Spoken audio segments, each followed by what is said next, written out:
This week in the field, I have 2 accidents, 1 happy and 1 sad.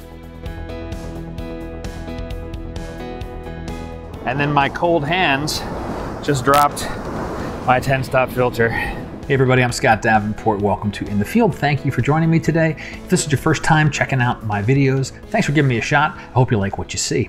So today, well, it's like a happy sad type thing. This is from a few weeks ago. I went out to shoot in the morning at the beach, as I tend to do, and it was incredibly cold. And I'm not exaggerating this time. It was actually 39 degrees by the time I got to the beach. It was even a little colder coming over some of the local mountains leading into the coastline.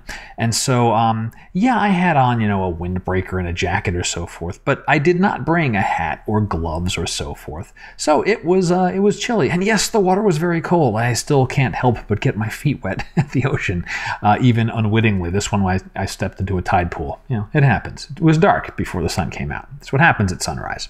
So let me just show you some of the footage from the shoot, and then I'll point out the 2 different accidents that occurred right toward the end of the shoot. I've done my scouting, and I've decided I'm going to shoot vertically and just do a north to south sweep, actually point toward the south. Use the line of the rocks as a leading line up through the frame. Here's the setup. Vertical, using these rocks right here in the lower right portion of the frame is kind of my anchor point, and then just letting the surf do its thing out to the distance. I'm making an effort to not have what is a really cool house, but not have that as part of the scene. I really want this just to be about the ocean. And I think I will also experiment with a landscape horizontal framing as well.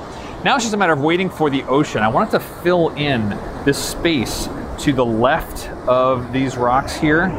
On the right hand side, there's like this darker center where it's like a little more mossy and a bit of a slick rock. I want that to get filled in, so that'll give some separation, and the remaining rocks, which are more of that sandstone brown color, that's what will show up. This one's got potential, kind of filled in. I need a little more fill than that, and then I'll be good to go.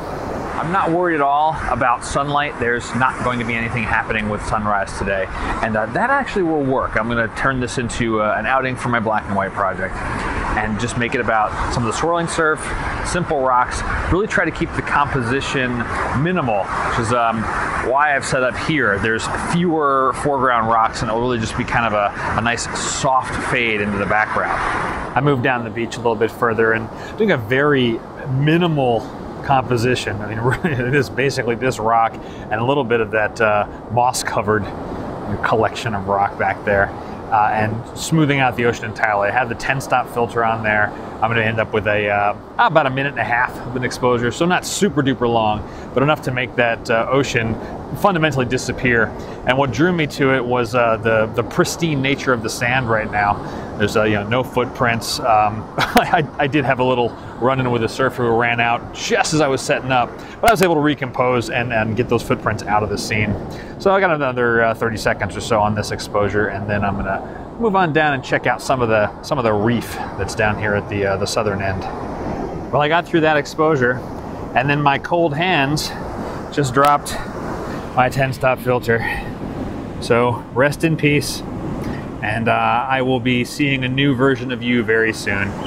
Thankfully, I also have a 6-stop and a 4-stop. That adds up to 10. I'm doing one more of these with a little bit of a better framing, giving that rock a little more space. And I'm still kicking myself about dropping that dang filter. So the accidents occurred as I was setting up for this photo of this large rock, and there was a nice pristine amount of sand there.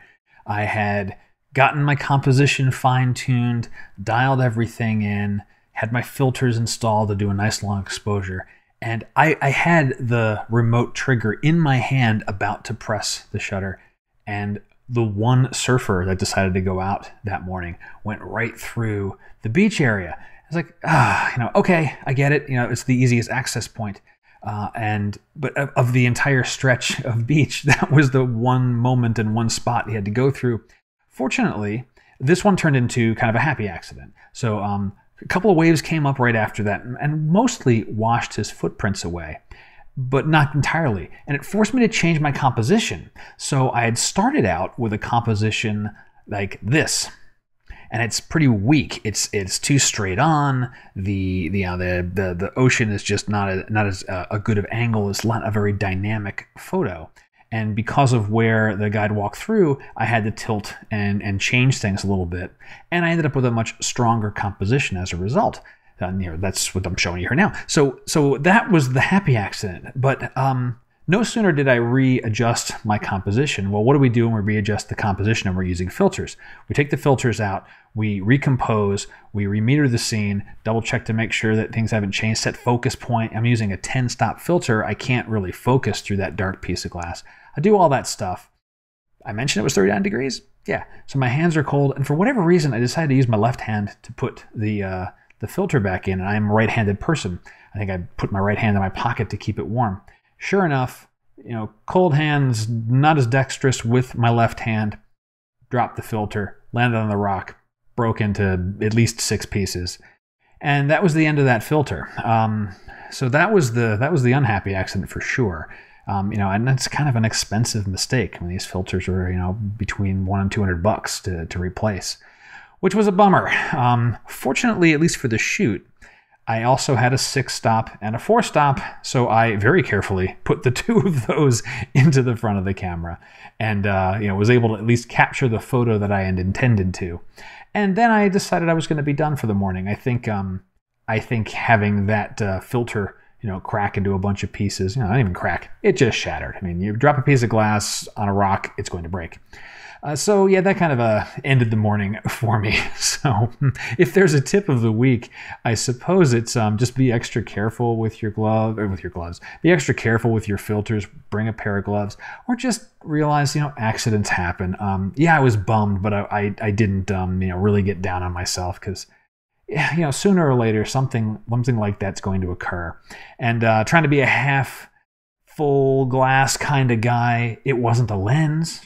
I didn't drop a camera body or something like that, where that would have been a very expensive mistake. So, if you've been through one of those situations, you know all too well. It never feels good. But I guess it could have been a lot worse for me. And that will do it for this week's In the Field. I hope you've enjoyed it. If you've got a story of an accident in the field, whether it turned to be a happy accident or a sad accident, share it in the comments. I'd like to hear about it.